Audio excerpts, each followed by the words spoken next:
Are you an investor or thinking of investing and you want to do a flip? A flip means you're going to buy a property, you're going to probably fix it up, and then you're going to sell it in a short amount of time and take your profit and run. If so, this episode is for you. We are talking about hard money lending, and we have a special guest who's been in the business almost 10 years. Before that, he was 21 years serving our country. Rob, thank you so much for your service. Yes, ma'am. And we're really excited. This is going to be action-packed. So if you're an investor looking for major nuggets, you are in the right place. So we're going to make sure this is super valuable for y'all. I'd like to set the foundation, Rob, because really, when you're doing a flip, and flips are different than holding. Like, that's what I do. I'll do the holding, like you're refinancing out of a hard money or some other type of whatever, and you're going to lease the property out. That's where someone would come to me. But there is a business model where people want to get in and they want to get out, and that's what flipping is called, right? Yeah. So is there another term for it? There's three ways, in my opinion, that you're gonna hold an investment property. Now, anybody watching that knows Jen, if you're looking to buy a property that you're going to live in and you want to do some renovations, we are not the company for you. Hard money lenders can't do anything that's owner occupied. So at the end of the day, we only work with investors and investors that want to buy, fix, and sell a property, or buy, fix, and hold, whether it's long-term or short-term rental. So the biggest thing you got to pay attention to is that A, I'm not going to live in the property, and B, this is going to be purely investment. And that's what a hard money lender can do. We can lend on the bridge loan, which is a short-term loan for 12 months to 18 months to stabilize the property. And people are like, well, what does stabilize mean? Well, stabilize means that you're getting the property up to either rental standards or for sale standards. Stabilizing the property to where you can put a renter in there, or you're getting it up to 2024 standards or 2025 standards, being now that, modernizing the property to where it'll sell on the open market. And people come to us to ensure that, A, one, they've got a good deal, and B, that, that it qualifies for hard money lending. So let's talk about that. So let's go into the qualifying, because that's really that's the title of our segment, right? So hard money, the cool thing is it's really different than doing, bank loans. They want you to be what we call A paper, like super squeaky clean over here. You've got assets on deposit somewhere, and you're just kind of getting a big line of credit and doing things cash almost. I mean, banks want everything squeaky clean. Well, hard money is for the not so squeaky clean and a little bit easier, I think. But let's talk about qualifying. What are some of just the basics of qualifying for hard money that you look at the get-go? Well, I want to make a quick correction. So we have two spectrums of clients that we deal with. You got the guys that are starting out, may not have perfect credit, but they've got a large portion of cash, and they've never used credit before, so that's why they've got bad credit. Or life happened, they went through a divorce, so and so, the credit is tanked. End of the day, they want to be an investor, and they've done multiple projects. Credit score is not a huge requirement for us for a bridge loan, meaning the 12-month loan. If you've got a 550 credit score, 400 credit score, and you want to flip properties, we will underwrite that file if the property and the collateral makes sense. So you don't have to have perfect credit. Now, we want the perfect credit clients as well to come to us, because, those are layups. Those are clients that we want to do business with, the high financial guys that, are working for, Exxon, and they're just wanting to diverse their portfolio. Instead of leaving money in a money market account or a 401k, you can literally turn that money into millions and millions over a 5-year period and totally get out of your 9-to-5 job. I don't know anybody that loves a 9-to-5 job, unless, I mean, there are some people, but at the end of the day, deep down in the back of their mind, they're like, man, I wish I could get away from this boss. Man, I wish I could get away from this office. You know, kind of doing their own thing. So to qualify for a hard money loan, to get back on track, you got to have a couple of things. One, you got to have some cash in the bank. You know, you got to have some what we call liquidity. 401ks are fine, but for a hard money loan, we want to see the true liquidity that you've got. And that's huge. That's what's going to keep you out of trouble when times get hard. That's what's going to let you advance some of the repairs, because in a hard money loan, you've got to be able to do that. Number two, you've got to have a property that's worth flipping, not a complete teardown. We're not into the new construction scrape and rebuild. We're more into the, you know, it's a 1957 home that's been kind of well maintained, you know, but it's run down and needs update, you know. We're not into the complete garbage that's, you know, you should get a can of gasoline and a match and burn it to the ground. Gotcha. So the collateral is big. Credit, we want to know who we're doing business with. So we do a soft pull. You know, once we've got a deal moving forward to appraisal and stuff like that. So I always use the 4 C's. You got cash, liquidity, collateral, the property, credit, meaning, you know, we want to know what your credit score is, who we're doing business with. And the last one is, and a lot of people don't really pay attention to this, is character. When I'm talking to somebody on the phone, I want to make sure they know what they're doing, you know, and that they can literally get through a rehab so that we're not taking the property back. And those are our 4 C's, kind of our core values that we kind of pay attention to here at Jet Lending, that we're doing things with people the right way. We're doing business the right way, and we're working with people that want to do business the right way.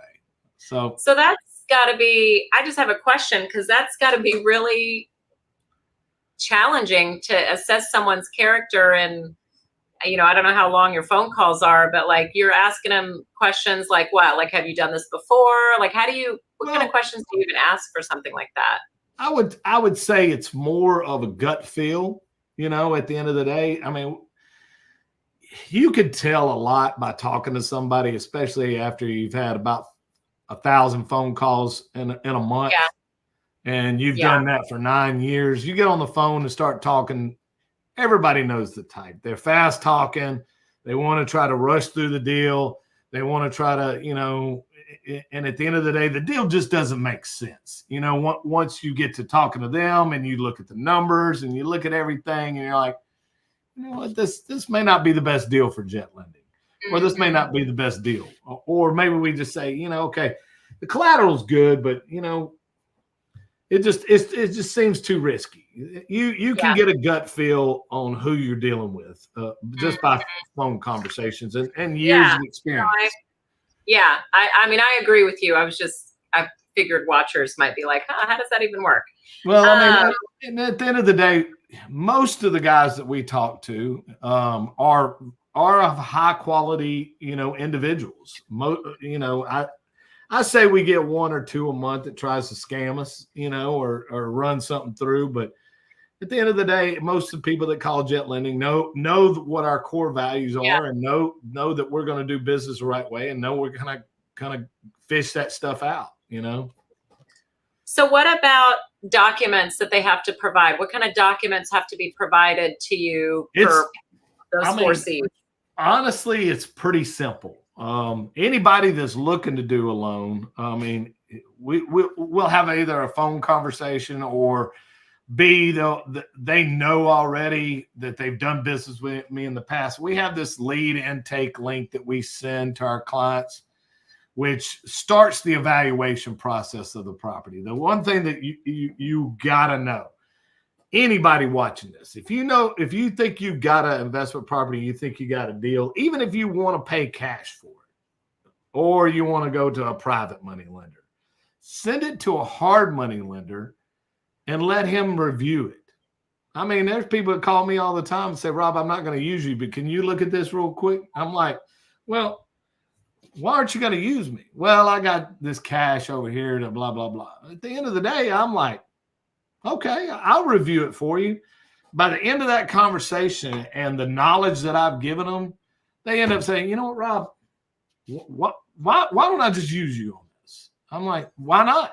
I was like, because at the end of the day, staying liquid as possible, especially what's happened in the last 3 years. One, interest rates went up. So the cost of living went up. All of this stuff, inflation. I mean, when you go to the store and you get a gallon of milk, it's not what it was 3 years ago, and at the end of the day, the more liquid you can stay, the more properties you can do. And I always tell people, I say, look, I know you got $1 million in the bank, but don't worry about that $1 million. Put that $1 million with I dare say, another hard money lender or a hard money lender. Let them give you a return on that. There's ways to invest your money better than putting it into one real estate deal. Mm-hmm. So staying as liquid as possible is what makes our investors be able to scale and do 5-6 properties. I totally agree. So let's say they pass through all your 4 C's and you say, hey, we're going to do this deal. So let's talk about, so they qualify. Now the property has to qualify. So let's talk about how you qualify the property. Let's go deep into that. So I know ARV, after repair value, talk about that. After repair value. Now look, guys, as investors out there, you're probably getting many sources of people sending you deals, talking to you about deals, talking to you, or you got wholesalers sending you deals. At the end of the day, you gotta pay attention to what actually qualifies that property and what the actual after repair value or actual resale value will be once that property has been fully rehabbed. Now, there's two parts to this that you got to pay attention to. One, you can't skip on your repairs. So there's a lot of people, when I first started out on this, a lot of clients would be, I'm only doing 20K repairs, but I want to achieve maximum after repair value. I want to hit a maximum value. So your appraiser needs to give me max value, or your underwriter needs to give me max value. Well, clearly $20,000 is not going to get this property up to 2024 standards. That's the magical number, is 20,000. I can do it for 20K. A hard money lender, if they're doing things the right way, they're going to underwrite that not as what you can get that property rehab for, but what the true number is if the hard money lender had to go and rehab that property. That's pivotal. So what we look at, and I'll run through a scenario. Let's say we all agree that the ARV is $200,000. All right. Comps has said it. Now, when you're pulling comps, it's a big thing you got to pay attention to. There's a couple of things I'll run through. How many actives, how many pendings, and how many solds. A lot of clients, investors aren't smart on this. They'll run comps just on the solds and not hit actives and pendings. If you've got, let's just say you got 100 and 100 of all, right? Actives, pendings, and sold, right? But your majority are active, and you got a little bit pending and very little solds. Means the market's softening. The market is soft in there, very soft. Now, I can pull solds back 365 days and be able to tell you, hey, this is where my ARV is. But you got to also pay attention to how many actives are in that neighborhood.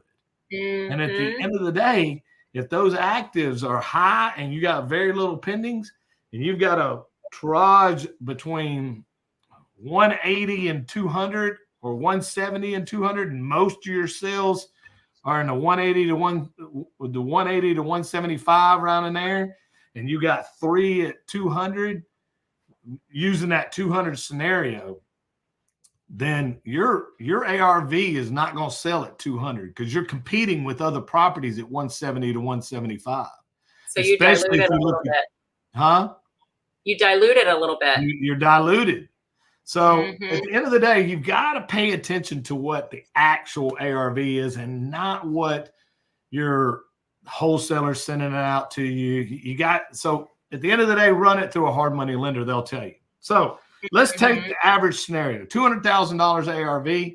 Max loan I can do is 70% of that number. So that gives you a total loan of 140. This is quick math. All right. Yeah. So everybody's like, oh, well, I'm buying the property at 140. That's not a hard money deal. That's not an investment deal. Well, yes, it is. I'm getting it, I'm getting it at $60,000 off of what the after repair value is. But what you're not considering is the repairs to get it to that $200,000. So then it's, oh, okay, well, then I'll buy it for 120. Well, are your repairs 20,000? Well, no, they're 50. Well, then you need to be buying that property at ARV 70% minus repairs. So that would put the purchase price at $90,000. If you get somewhere around that $90,000, you got yourself a deal. Give or take $5,000 or $10,000 up or down. You got to pay attention to the math because the math is what makes you get home runs. Now, there's some people out there that will argue that and say, well, I'm going to put 20% equity into it and put money down. Okay. But let's just say, for instance, the economy tanks again. We don't know what's going to happen. And prices start to fall. Exactly what happened in the last 3 years. And people are starting to figure that out. They bought properties that they could qualify for financing at 3 and 2 and 4%. And then all of a sudden, overnight, boom, boom, boom, boom, boom, boom, boom, we get interest rate increases. And now you're in the 7s and 8s. For a 30-year loan, it doesn't qualify for a DSCR because you've got too much money into it. So it's all about the math, and it's all about what's going to happen in the future. Which I can sit here and say Jerome Powell at the Fed is going to lower rates soon, but they're talking about September now. And I know that hurts your business. Happens, it doesn't happen. Huh? Until it happens, it doesn't happen. Yeah, until it happens, it doesn't happen. There's a lot of things that can happen that says, oh, okay, well, maybe we don't do this right now, So in order to make sure you're in a good investment, you have to pay attention to the collateral.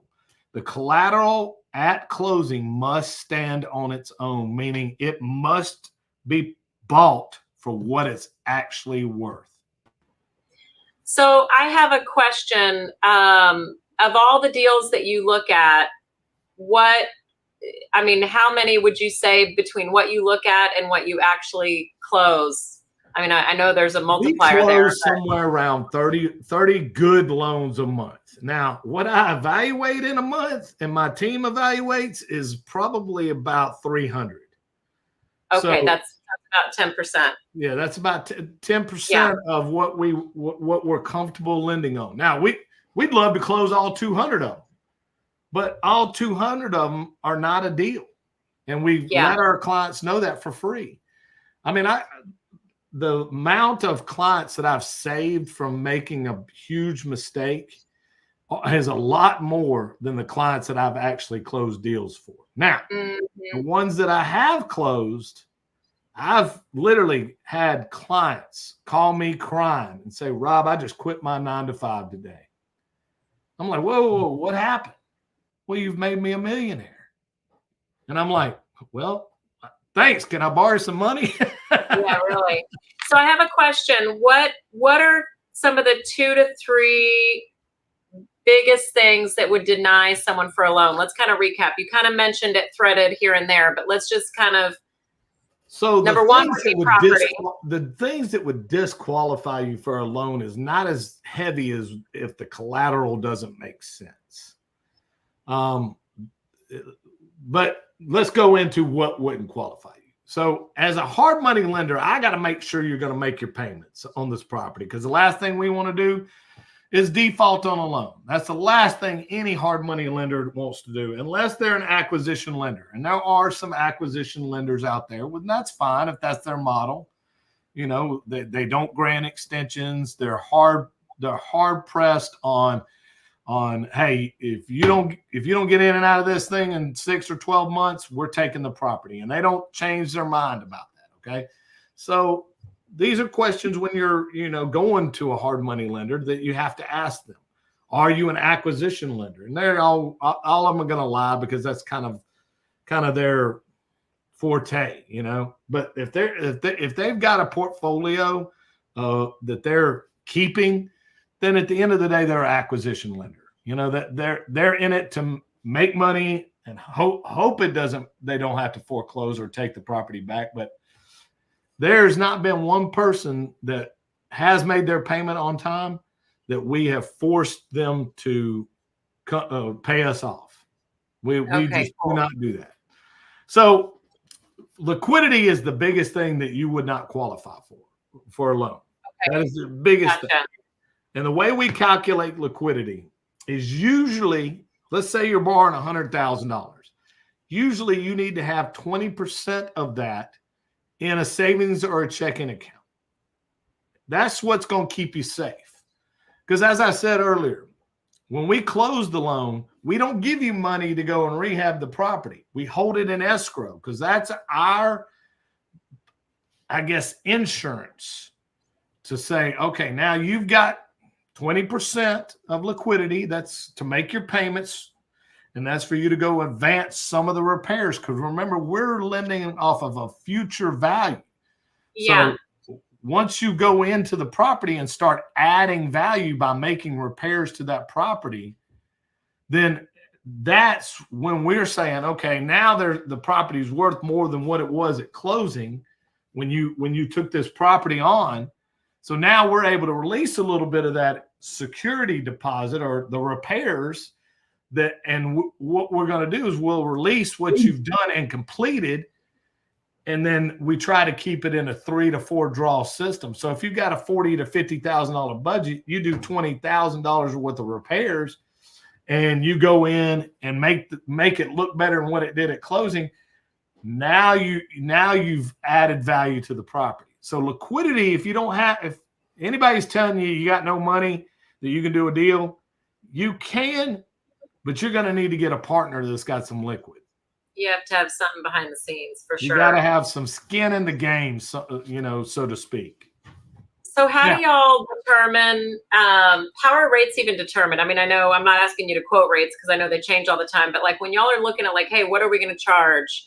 Are there different clients that have to pay more for different reasons? Or is it like all your clients have the same? Again, it's all circumstantial or deal specific, I'd say.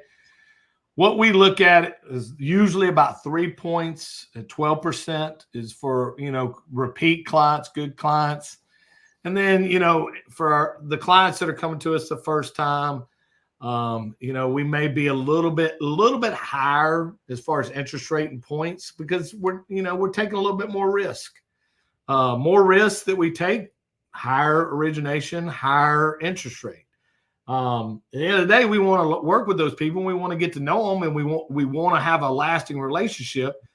But our kind of floor is usually 3 points and 11.9. Now, there's probably going to be people watching this say, well, I can go get cheaper money over here. Yes, you can. But most of the cheaper stuff is a true loan to cost, meaning you're bringing money to the closing table. Mm-hmm. I could show you HUDs for the last 24 months that I could go back and show you how many people or how many of my clients bring $0 to the closing table. That's unheard of in hard money. Well, including the repairs. Yeah, most people do not do it anymore. We're one of the last Jedis, I guess you'd say, the last of the Mohicans that actually provide that for our clients. You know, I like to call myself the hard money Jedi master, big Star Wars fan. But at the end of the day, we love when our clients go to closing with zero out of pocket, because that means they got a smoking deal. Smoking. Absolutely. So let's talk about a situation so people can understand when a borrower has defaulted. What are some of the steps that you take to manage that? Like, what happens? Like, we try to work with every one of our clients till we can't work with them anymore. We send them reminders. We say, hey, look, we don't want to take this back. But default properties do happen. And when things get tough, you know, the last thing you want to do is give up your personal house. But, you know, so what we do usually on a default is that we market it out for sale. But we have very few of these that happen because we try to work as much as we can with our clients to ensure that they're, you know, getting through these properties, doing follow-ups, calling them, letting them know through the process, hey, if you're getting in trouble, don't ghost us, you know, keep us in the loop. We got ways to help you, you know. We're not just a hard money lender. We got contractors that can help. We've got ways to get you through the project. And don't just, as an investor or as humans, once we start to fail, we kind of clamp down and close. Well, that's when you got to bring people in to get you out of the situation. You got to have a good team around you. You got to make sure that when you're dealing, I always say this when I'm talking to anybody, you got to have 5 people in your court, right? When you're an investor, 5 good people. 1's a lender. Number 2, a title company. 3, an insurance agent. 4, you've got to have a good contractors that you know and trust. And number 5, you got to have a mentor. A mentor is somebody that's going to, you know, say, hey, you're kind of getting out of control here. Let's reel it back in, you know, and somebody that you can share ideas with and say, hey, do you think this works? But this can't be your buddies that you're going drinking beer with on Friday and Saturday night at the club. You've got to surround yourself with like-minded people that are investors, that know the market, that have done more deals. And mentors are probably one of the biggest things that keep you out of trouble. Now, I'm not saying Jet Lending has a mentorship program. By no means. We don't. But I think on our YouTube channel, between me, Johnny, Alex, and Eddie, I think we've helped enough people in the Houston market to keep them out of trouble for a lifetime. And like I said earlier, what we like is the people that come back to us and said, hey, thanks for talking us out of that deal, because I would have lost my butt on that. No, that's super valuable what you said. And I think, you know, one of my questions to you was going to be, for a first timer, what's your biggest piece of advice? Can I assume that that's it? Have a mentor? My biggest advice I give to someone just starting out is take action. You can get educated all day long. You can educate yourself till you're educated, but I have been in front of many, many people over the years. And I see the same people coming to events, And sometimes I just ask them, how many flips have you done? Well, I've done none. Well, how many rental properties do you have? I don't have any. I said, do you have any investment properties at all? No. Then why do you keep coming to these events? And I'm not trying to be rude to them. I'm trying to get them off the sideline. You got to get off. Yeah. Every NFL, every college football team, sports, they have practice. They learn their craft. But then at the end of the week, they go put that practice into results.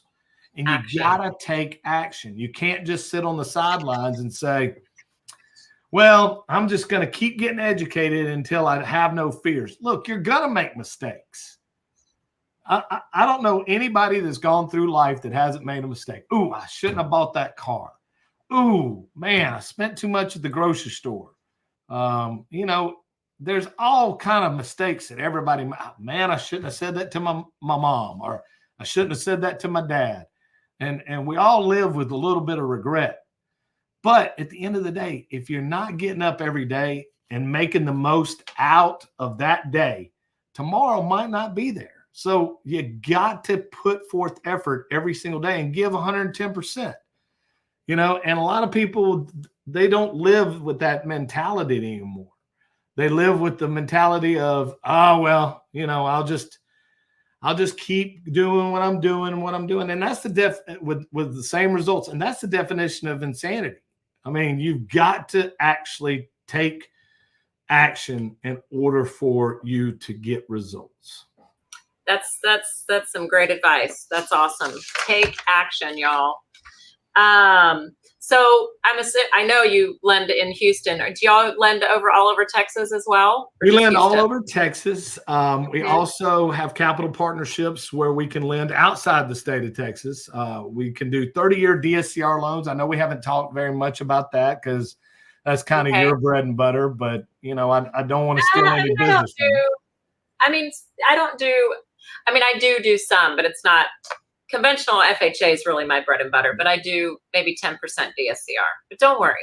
Yeah. Well, we do DSCRs, and most people don't understand what DSCRs are, and we can kind of collaborate on this. So DSCR loans are when you don't qualify for Freddie and Fannie Mae loans. They're more investor, again, no owner occupied stuff. And there's strictly investors that you've got, you know, you can probably speak to this more than I can, but I think once you get over a certain amount on Freddie and Fannie Mae lines, they cut them off.